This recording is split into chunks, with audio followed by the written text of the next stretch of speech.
মাহফুজ ভাই, আপনার দুটো জুটি সম্পর্কে আপনার মূল্যায়ন খুবই প্রচলিত, খুবই জনপ্রিয়, মাহফুজ তারিন, মাহফুজ শমী। মাহফুজ অপি, মাহফুজ অপি, রাইট।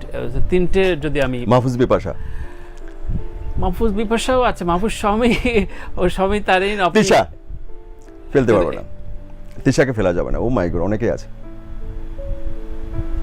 আমি কিন্তু জয়ের নামটা বাদ দিয়েছি, কি জন্য বাদ দিয়েছি?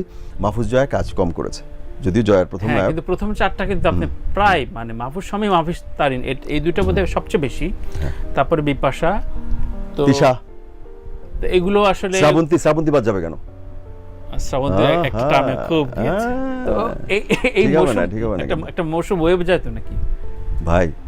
আমার হচ্ছে কি, আমার আসলে কপাল, আমার জীবনে অনেক কিছুই, শাহরুখ খান এমনি বলে এটা না, আমার জীবনে অনেক কিছু অভাব হয়েছে, কিন্তু আমার মানে নতুন নতুন কোঅ্যাক্টর পাওয়া, এটা আমার কখনো অভাব হয়নি।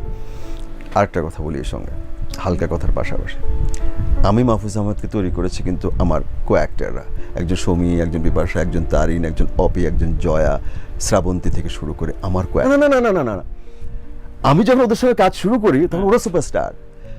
সমীর সঙ্গে কাজ করে সমী তখন সুপারস্টার, বিপাশার সঙ্গে কাজ করে বিপাশা সুপারস্টার। শমী বিপাশা ঠিক আছে না, ওরা যখন আমার প্রতি অ্যাটেনশনটা দিয়েছে, অ্যাটেনশন আমি কখনো ভুলবো? রাইট। বিপাশা যখন বলে মাহফুজ ভাই আমি আপনার সঙ্গে কাজ করবো, ওরা আমাকে তো তাকানোরই কথা না আমার দিকে, আমি এটা কখনোই ভুলবো না, কখনোই ভুলবো না। আমার কোঅ্যাক্টরদের আমি সারা জীবন একদম মাথায় তুলে রাখবো।